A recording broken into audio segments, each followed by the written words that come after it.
Hello, everybody. Since the beginning of the year, strategies, we have worked on 3 continents. We've been throughout Africa, we've been in Europe, we've been in the United States.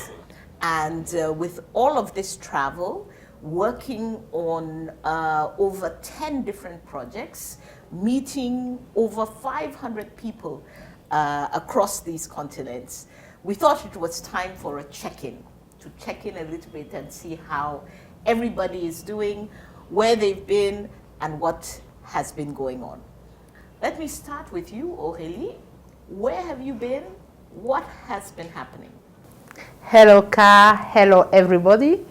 Over the past 6 months, I've been first in Douala, but I was part of a team of 5 consultants in Nairobi, facilitating 4 events with over 200 participants, coming from Africa, of course, Europe, the United States, and Asia. Wow. I was also there in Nairobi. I was lucky enough to be with you. What was Nairobi about? What were we doing there with all of these people? We were in Nairobi to talk about one of the biggest Africa problems. 282 million of Africans are in accurate food insecurity, actually. So we were in Nairobi to talk about food security. How do we make sure that everybody eats in quality and in quantity? 282 million Africans in acute food insecurity. Big, huge problem indeed. I'm coming back to you because we didn't only talk about the problem. Luckily, we started talking about some of the solutions. So I'll definitely come back to you. I mentioned Europe. Vanessa, one of your projects was in Europe, but you've also been working on the continent. What have you been up to? What have you been focused on? Well, good morning, Ka. Good morning, everyone. I have been working on women's political participation, and it's quite shocking to realize that whereas women account for almost half of the world population, they are still underrepresented in the political sphere. And this is really in the figures that we have found. So in 18 countries only, women are head of states, and only in 15 countries we have women head of governments. Wow. And concerning parliamentarian, we have only 26.9% of women in parliamentarians. And concerning local government, we have around 35.5% globally. And the numbers are even lower in Africa, where we have 25%, and in the MENA region, where we have only 20%. So that's what we have been doing. We have been going around the world, working on how to improve women's political participation in 8 countries, 6 in the MENA region, and 2 in sub-Saharan Africa. Wow. Those numbers are heavy, yeah, Vanessa, especially for somebody like me who's been working on, women's participation, women, being at the forefront as they should be. So I'm definitely also coming back to you to hear more about the solutions that we could be finding to this challenge. Joël, what have you been up to? Bonjour tout le monde. Alors, moi, ces 6 derniers mois, j'ai beaucoup plus travaillé dans tout ce qui est décentralisation, gouvernance locale, mise en place des mécanismes pour l'amélioration de la gouvernance au niveau local. Et ceci s'est fait dans le cadre notamment de 2 régions dans le Sahel, où nous avons participé à la planification stratégique opérationnelle et le team building de certains projets qui agissent dans une zone transfrontalière entre la Côte d'Ivoire, le Burkina Faso, le Mali et enfin le Ghana.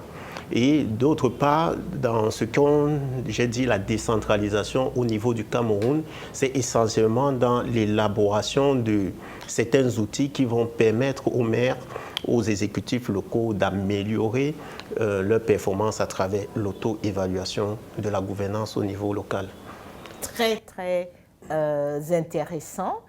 Encore une fois, la décentralisation, une question qui préoccupe depuis fort longtemps. Et je reviendrai aussi vers vous pour qu'on parle un peu de comment est-ce qu'on trouve des solutions à la décentralisation. Baba, what have you been up to? I know, like with Aurélie, we were together in Nairobi, and then you and I, we went on to Abuja, and before that we were in Yaoundé. So what have you been focused on? Yeah, Kat, thank you for just setting the scene. With you and other colleagues, we've been working on the topic of just transition with regard to mining. And it's a very trendy topic now at the time where the world is calling for a transition to a greener economy. And at the center of this transition, you know, there are minerals, specifically critical minerals. For instance, we have diamonds, we have cobalt, we have gold, we have also the tritium. And these critical minerals are in Africa. So with the partners we are working with, we've been thinking about how this topic provides a good opportunity for Africans, for African producing countries to tackle two issues. The first one is to kind of correct all the mistakes, all the failures, all the injustice that was a matter of fact due to the way extracting minerals were done by the past, and two, to kind of find opportunities or avenues to negotiate a new background for a partnership with Western players and new players such as China, India, Russia, for instance. Mm-hmm. So that's it. It's a very good opportunity for these countries to kind of find ways to do the business in a different way that it was done so far. Mm-hmm. Doing business differently in the mining sector, just transition for especially the key minerals for greener economies. Great opportunity for Africa, but we have to radically change the way that we are doing business. If I may add something, you know, it's also a great opportunity because by 2050, the demand for these critical minerals is increasing by almost 500%. So you see the pressure would be very high, and African producing countries need to do things differently so that we get away from this curse of minerals that we see we've talked about for the 50 or even more years regarding the way it's actually being applied or practiced. Managed. Yeah. Okay, great. So, agriculture, mining, women's political participation, local governance. For sure, at Strategies, we are working on some very, very key central issues for our continent, Africa. We are working on them in a global context with the other continents. But one of the things we've done at Strategies is to sort of bring our different experiences together. We are 29 years old today, but when we turned 25, we thought, what is the key thing that we have learned? What is the most important lesson in all these development strategies? And we came up with a concept which we call the functional state, right?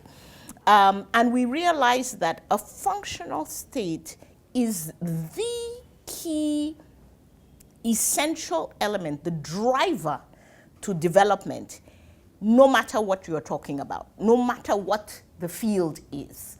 And the functional state we saw as a functional state that has three key pillars. Number one is the presence, because unfortunately in Africa, too often the state is simply not there. It is not there physically, it is not there in terms of the services that it's supposed to provide for citizens.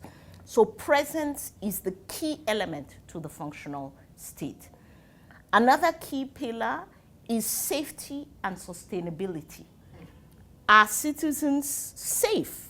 Safe in the sense of their rights being respected, safe in the sense of being able to organize themselves to defend their interests, safe in the sense of a functional justice system, and the capacity to actually move as citizens and be a part of development in the country.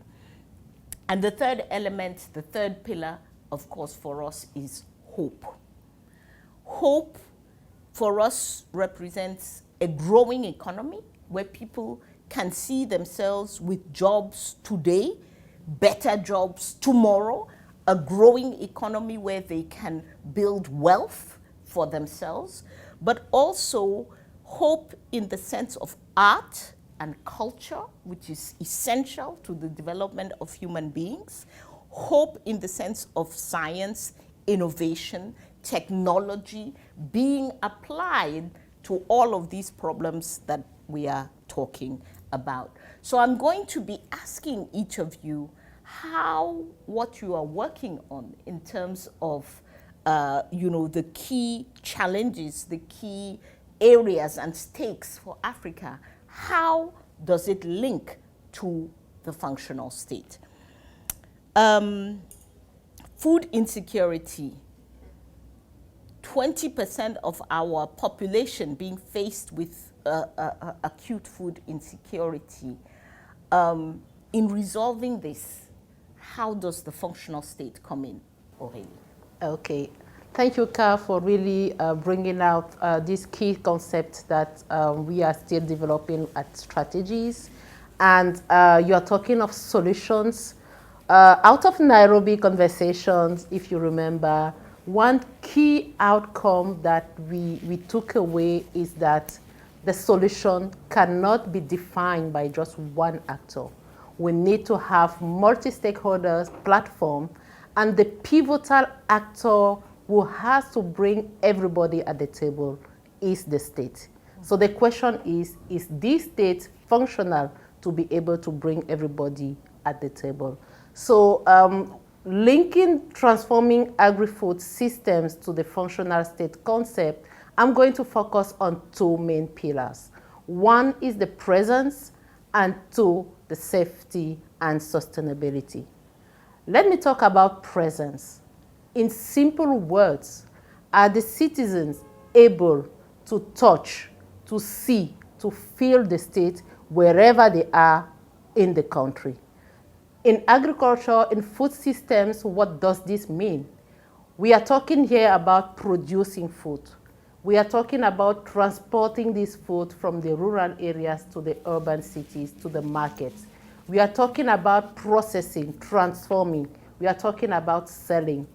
Do we have state institutions physically present where we need? Is the state able to tell us how many farmers do we have in a community, in a region, in the entire country? Is the state physically present to deliver basic services to the population? So this means, for example, are the farmers being able to access water? We need water for our life, but we need water to produce. Do we have access to water? Do we have access to the skills that we need?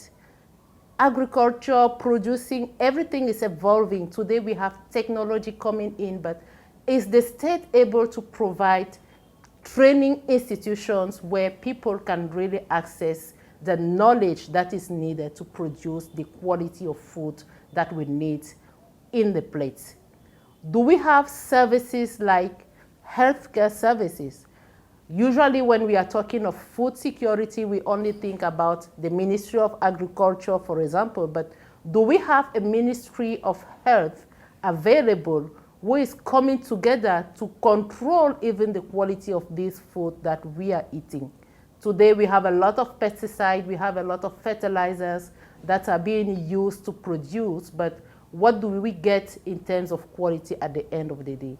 So in brief, we need a state that is present, being able to have infrastructure there, being able to deliver the services to the population. When we also talked about the presence, I'm coming to Joel, who just talked about local governance. We don't need all this infrastructure only at the national level or the central level. We are talking about farming. This is being done in our rural areas. So are we able to access all these services, both in the urban areas where we sell, but really in the rural areas where we are producing? So we need a state that is there at national level, really. And finally, in terms let me just interrupt you, Aurélie. I think this is like such a wonderful demonstration of what we mean when we talk about presence of the state.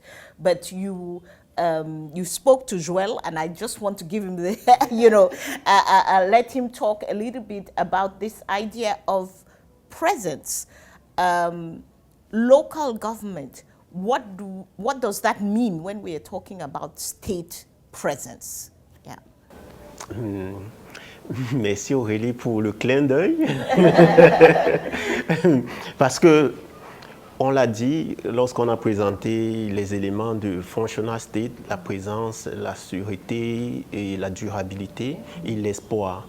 Tout ceci, et je reviens un peu sur ce que Aurélie a dit par rapport à la transformation des systèmes agricoles en Afrique.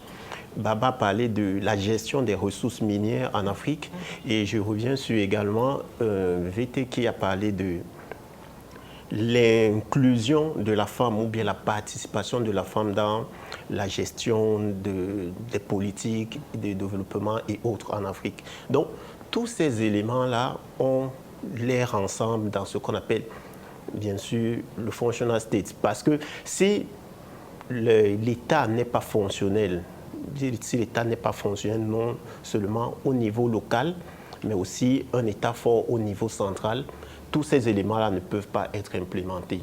Je vais prendre un exemple.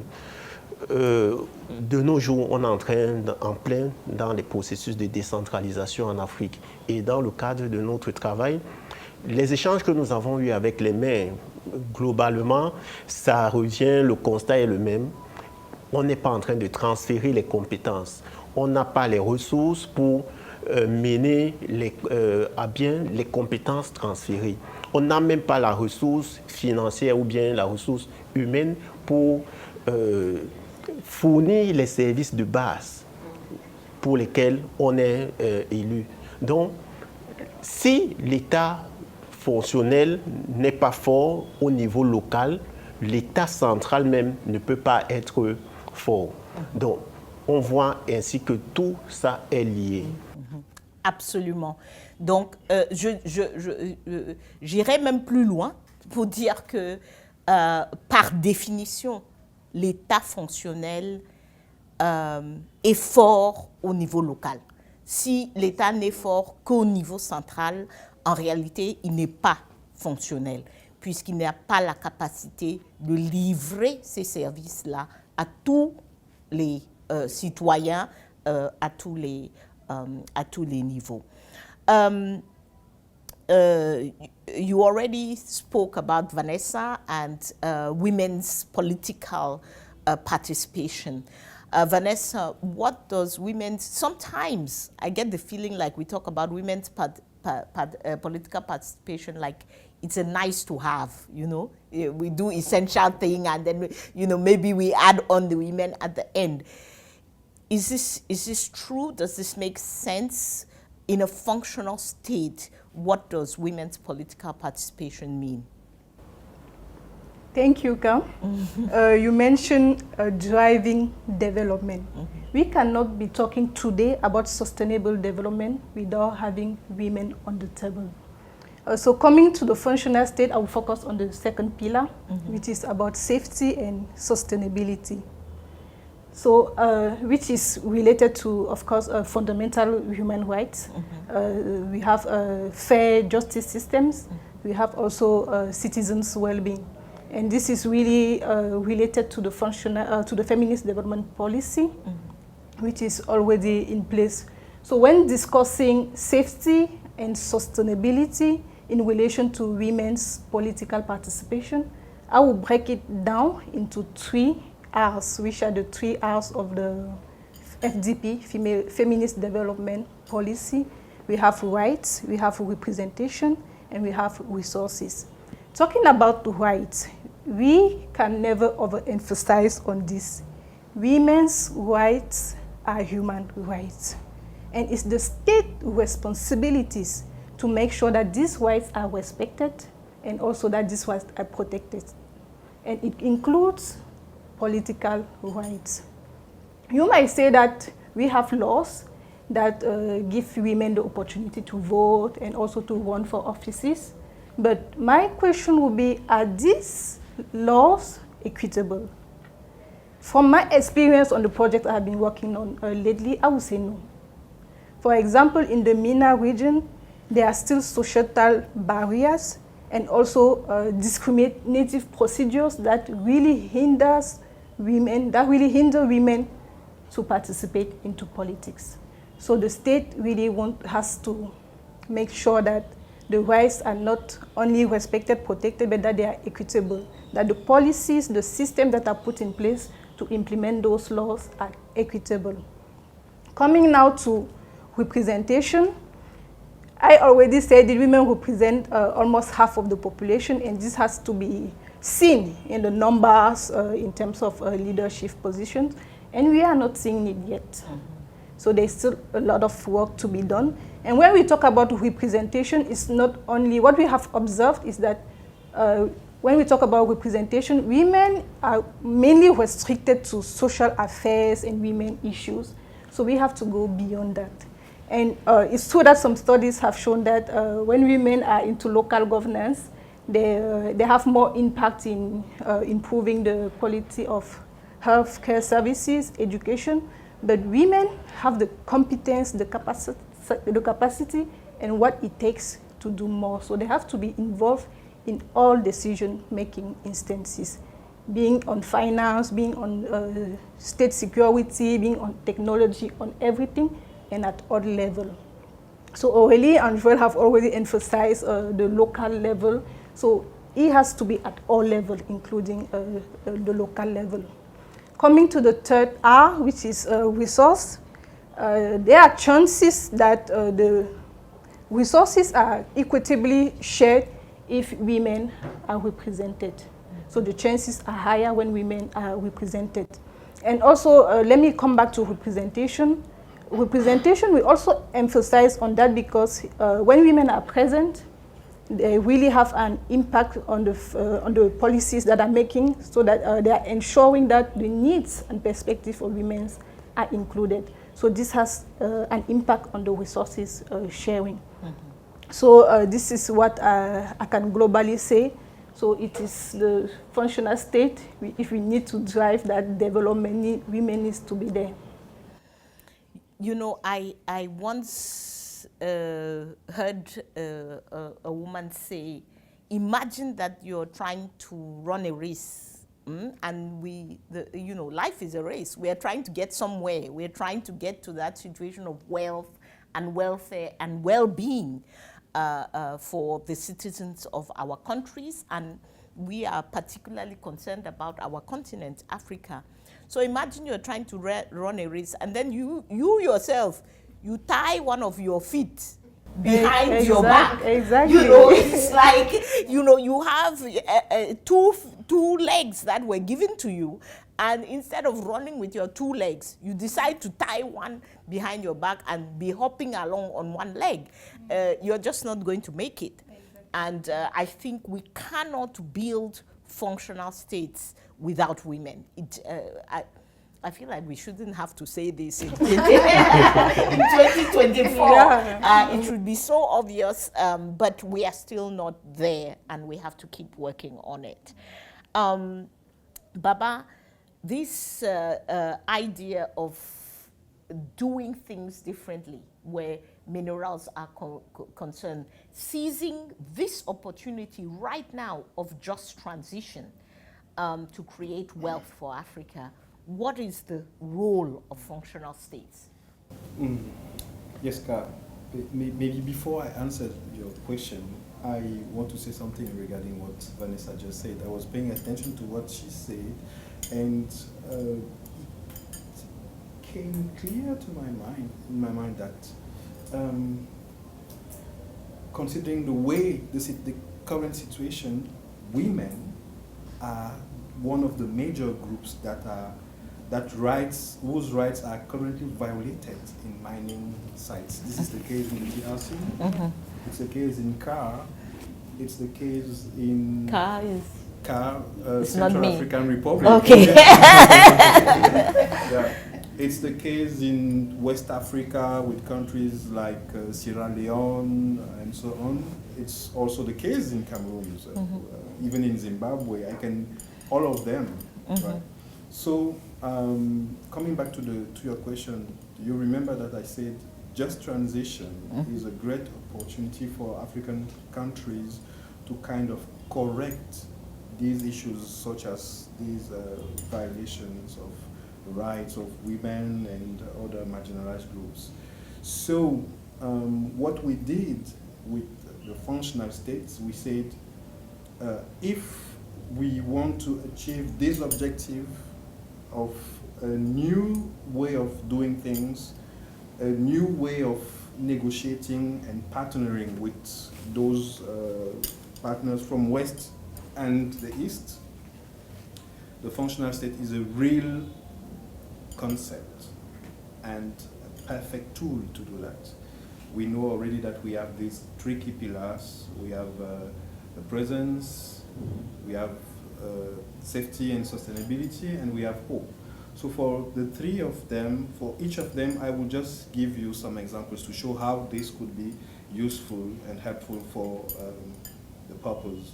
First one, regarding the presence, with the functional state, here we are kind of providing answers to questions like, one, do we have state agents on the field in the mining sites? By state agents, I mean police, I mean social services, I mean Ministry of Mines agents that are there, first of all, to ensure that everything is being done, business is done as it should be with regard to international standards.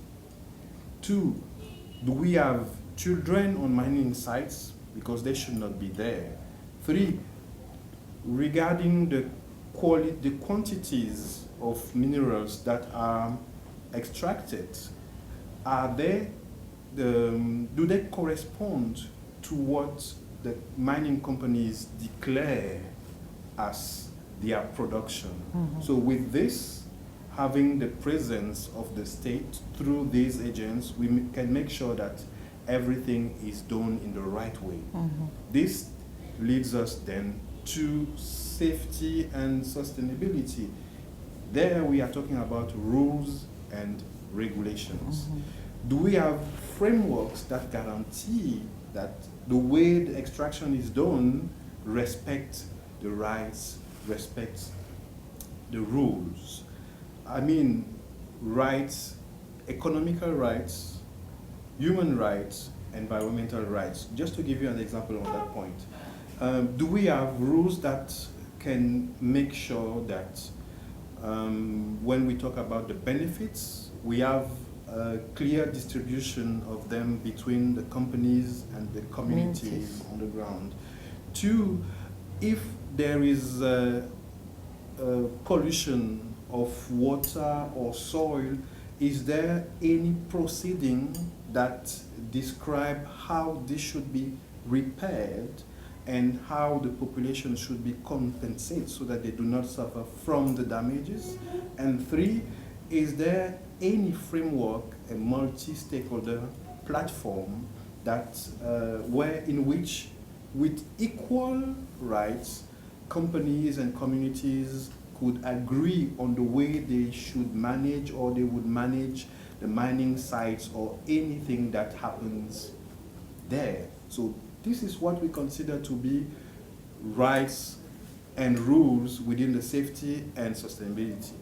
Now, as a consequence of the two first, hope, with this, we are sure that we can have jobs, decent jobs, with trained and skilled people that are there to do the work in compliance with international standards, instead of having random people that are coming there, putting themselves in danger because they are looking for anything to survive.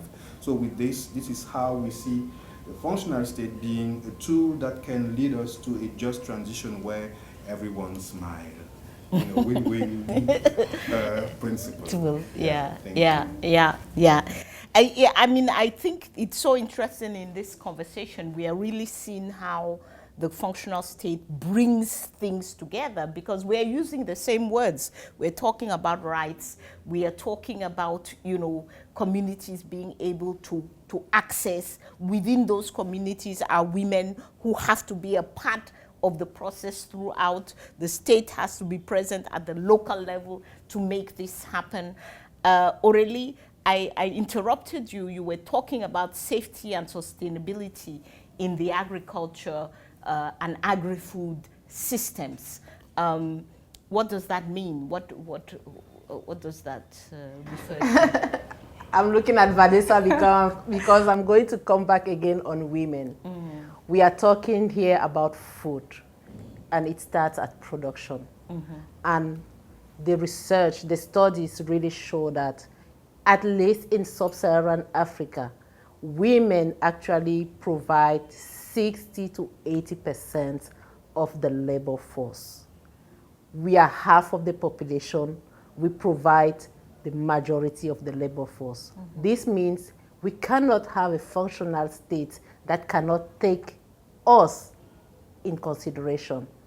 And also, it is estimated that if we really close these gender gaps that we have in agricultural system and food systems, it is possible, there are a good chances that we are able to, one, increase the production, but two, we are going to reduce the number of undernourished people by 12 to 17%. This is globally, not talking about Africa. So when you take these two aspects into consideration, and the fact that the major resource needed to really produce is the land. Women are big in numbers, but yet they still don't have access to land. So for me, a functional state that really provides safety to the citizens and that ensures sustainability of any initiative, policy, or program should put in place policies that really give access and control of land to women. Secondly, when I'm talking of this pillar in transforming agri-food system, I'm also going to talk about, again, the voices of the women. Again, women are producing, but when you go again in our markets, they are the most represented there. They usually come together to form women market associations. But how is the relationship between these market associations and the local governments again? So there again, there is a need for the state to provide space. There is a need for all these women's associations to be equipped with the skills, with the knowledge, and really be able to strengthen their ability to change their relationship with the government, the local government with whom they are in direct contact because they are producing money. So can they be part of the decision-making process at local level and at national level? Can they be part in designing the laws? Can they be part in designing programs to make sure that their needs, as Vanessa was talking about, their needs and perspectives are really integrated? So for me, this is how a functional state that really is safe and sustainable can contribute to transforming our agri-food systems. Yeah. Yeah. Well, you just said something very interesting, and I felt like I cannot Let it go. She talked about women. She talked about markets. She talked about the way their conditions should be improved. And I said, well, aren't we currently developing a framework on this, which is called Transforming African Markets? Markets. We try to find ways to improve the way markets are governed, the way they are built. The way also food is secured so that we reduce waste. And loss. This is really interesting, and I feel like we should take it into account, a good conversation to see how we can link the Transforming African Markets tool with the topic of agri-food transformation. Yeah, absolutely, absolutely. Yeah, and I'm just listening to all of you. It's even for me, who works on it all the time, it's coming together much more. I mean, I think I was listening to you and I was like, that is Vanessa's argument for why we should have, like, why does this continent not have at least 50% of ministers of economy are women? And at least 50% of ministers of agriculture should be women on our continent. You know, the numbers are there, like you are saying. The arguments are there. Yes, Joel. You were Baba, yes, Baba's comment on transforming African markets had you moving, yeah. Exactement, parce que la question que je vais poser à la suite de Baba, c'est qui crée ces marchés, qui a la gestion de ces marchés, qui gère les différentes personnes qui sont au sein de ces marchés. Ce sont les communes, ce sont les acteurs au niveau local. Et on revient tout à l'heure à ce qu'on disait, la présence, il n'y a pas d'État fort au niveau central sans l'État fort au niveau local. Si on ne met pas en place les mécanismes pour la gestion de tous ces éléments, on a parlé de la participation citoyenne, on a parlé des questions de l'amélioration de l'agriculture au niveau rural. Toutes ces questions-là sont gérées par les acteurs locaux parce qu'ils sont plus proches de la population. Donc, je reviens sur certains travaux que nous sommes en train de développer actuellement qui concernent les mairies, les exécutifs au niveau local, pour dire que on a constaté que, bien sûr, il n'y a pas un transfert réel des compétences, des ressources pour gérer les affaires au niveau local. Donc, on doit ensemble, et ça peut peut-être être un plaidoyer à l'endroit du gouvernement, pour dire au gouvernement d'accélérer le processus de décentralisation pour effectivement permettre aux maires de gérer les choses au niveau local. Ça, c'est à travers le niveau local, c'est le lieu par excellence pour l'expression de la gouvernance, la démocratie et même la participation citoyenne. Et plus encore, le développement économique local qui est très cher pour des pays africains. Et un dernier point, c'est lorsque je viens sur l'agriculture, les champs, c'est beaucoup plus en milieu rural. on voit de nos jours beaucoup de jeunes quitter ces secteurs-là pour se retrouver en ville. Pour faire quoi? Aller dans les marchés, vadrouiller et autres. Or, on sait comment l'agriculture peut sortir beaucoup de régions de la pauvreté. Je prends l'exemple de ce projet qui est en cours dans le Sahel où les projets ensemble essayent dans des zones transfrontalières qui sont très très fragiles, les rendre plus résilientes et organiser le secteur de l'agriculture afin de valoriser, de mieux valoriser les différents chaînes de valeur dans l'agriculture et ainsi offrir des perspectives à la jeunesse, aux personnes qui vivent en milieu rural. Et là, on rejoint directement le troisième pilier de notre concept, l'espoir. C'est au gouvernement local de donner cette perspective-là aux différentes personnes et faire quand même en sorte que les jeunes qui sont dans les milieux retirés, qui ne sont pas en ville, croient en l'avenir et se disent, oui, on peut faire notre futur sur place.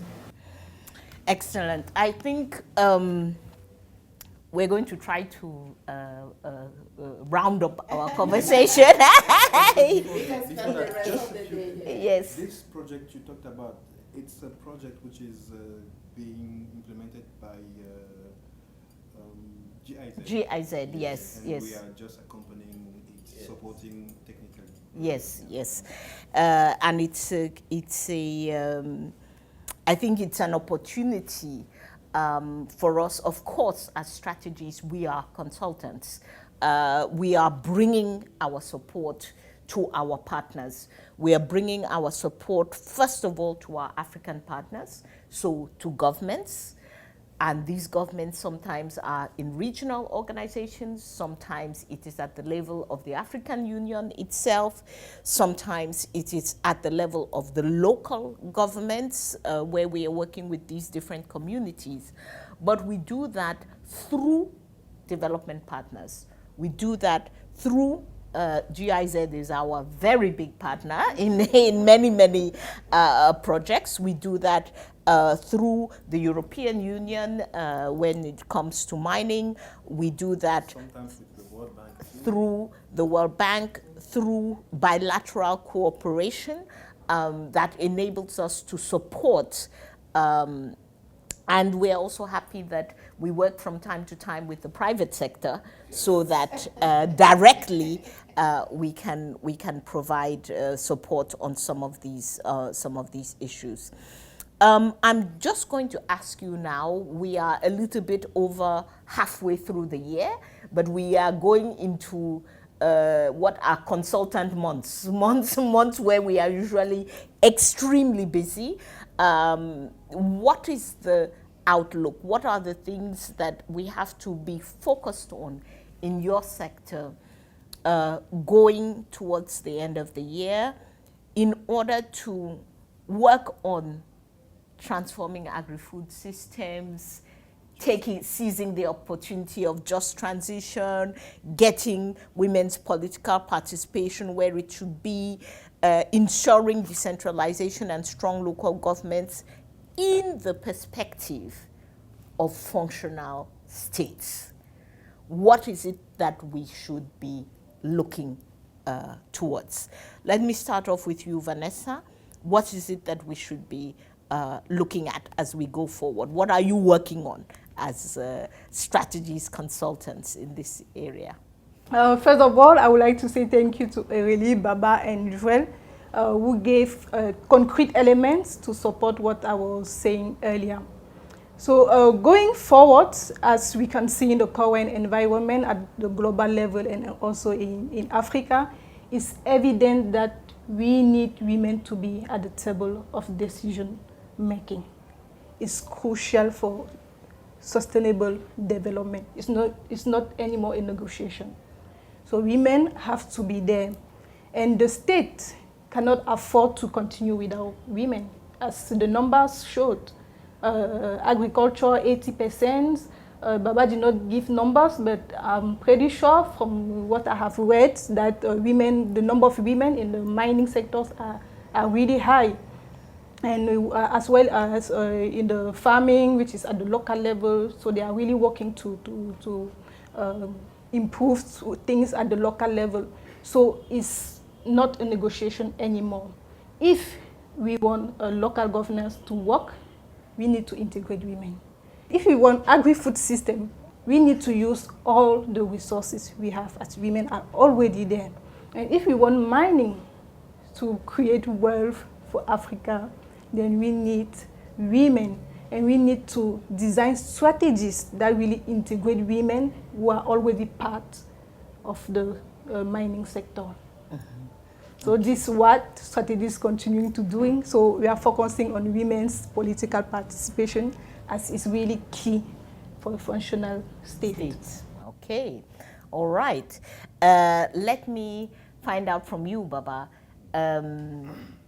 Critical minerals, just transition. What should we be focused on? What should we be looking at? Well, Ka, I think I will be going straight to the point. We need to include the functionality of state in all the conversations, be it at national level, be it at NGO level, be it at the international organization level, working on governance or on finance. We should include the functionality of state, because it's a way for them to ensure that the projects that are being developed or implemented on the field are kind of sustained, because the state will be able to maintain all the key results and keep going on forward in making sure that these are even increased. So the point is functionality of the state. Thank you.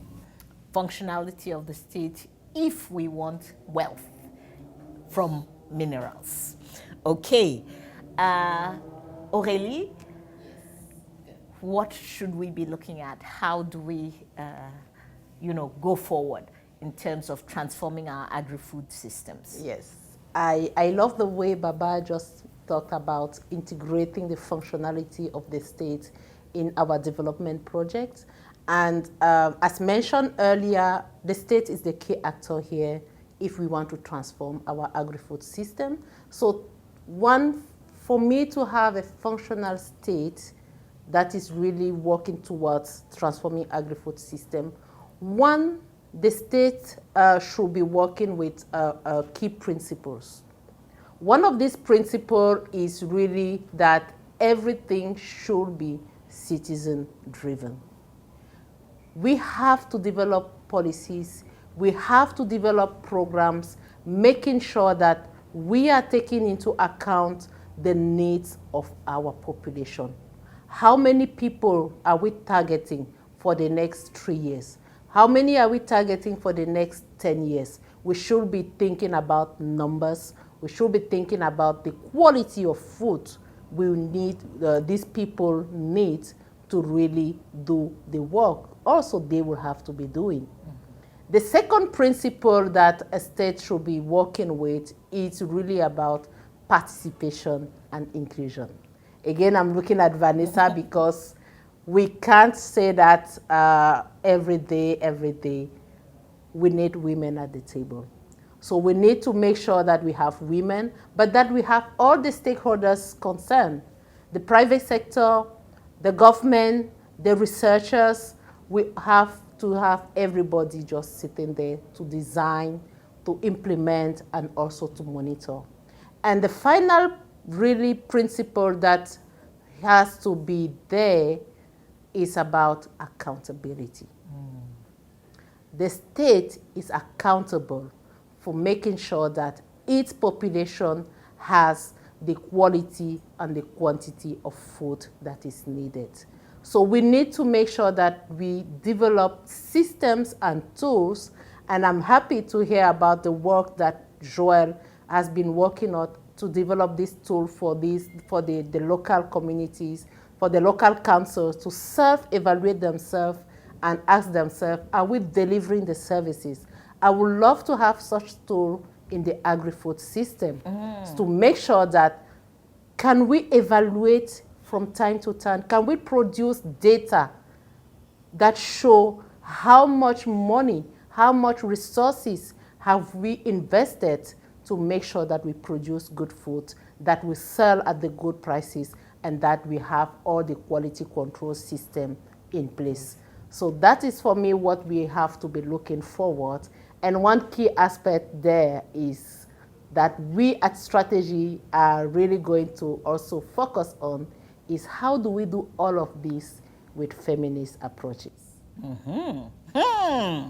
Okay, the work is cut out. The work is cut out. Joel, I'm listening to Aurélie, and I feel like she has your next job because you you are looking at how the local government can evaluate itself, and she's already asking that local government to evaluate the transformation of its agri-food systems. But before we get there, you know, what are we looking at, Joel? What are our next steps? What are we looking forward to in decentralization with a functional state perspective? Oui, merci. Et Baba et Aurélie ont déjà dit certainement l'essentiel. Il faut automatiquement, systématiquement intégrer ces aspects-là dans la conception, dans l'élaboration des politiques, des projets et autres, même dans l'implémentation. Mais j'aimerais attirer l'attention sur un point qui est très important en Afrique, les conflits. Peut-être qu'on ne va pas terminer sans en parler, parce que généralement, et les tendances le montrent, la majorité des pays où il y a l'absence de l'État est marquée, automatiquement on trouve des conflits. Et les régions sur lesquelles l'État est absent, c'est un facteur qui augmente les risques de conflit dans la région. Donc, ce qu'on doit faire en termes de perspective, c'est simplement d'amener les différents acteurs du secteur du développement. Je veux parler des différents partenaires financiers et techniques des États, les États, c'est-à-dire les gouvernements au niveau central, les acteurs du secteur privé, les acteurs du secteur local et même toute la population à travailler dans le sens d'améliorer la présence de l'État, d'améliorer la durabilité et la sécurité, d'améliorer les perspectives qu'on peut offrir aux jeunes. Donc notamment, globalement, c'est de se dire, lorsqu'on met en place un programme, il faut penser à l'espoir, donner espoir, et il faut penser également à développer les systèmes dans le pays. Baba, you look like... I Yes. want to add something because he said, the way I understood what he said was like all the key stakeholders to make sure that they kind of advocate, support, accompany all the countries to be stronger at the local level through local governments. And if I speak from the mining perspective, I see that at the level of mining areas, mining sites, we need to have strong local governments. Yeah. So putting in that way, I think, we might probably reach the way where when we talk about inclusion of the functionality of the state, it means is the state present? Yes. Yes. Through infrastructures, through agents, through rules and regulations, ensuring that we get to wealth for the well-being of all the citizens, all the populations, all the beneficiaries. Thank you.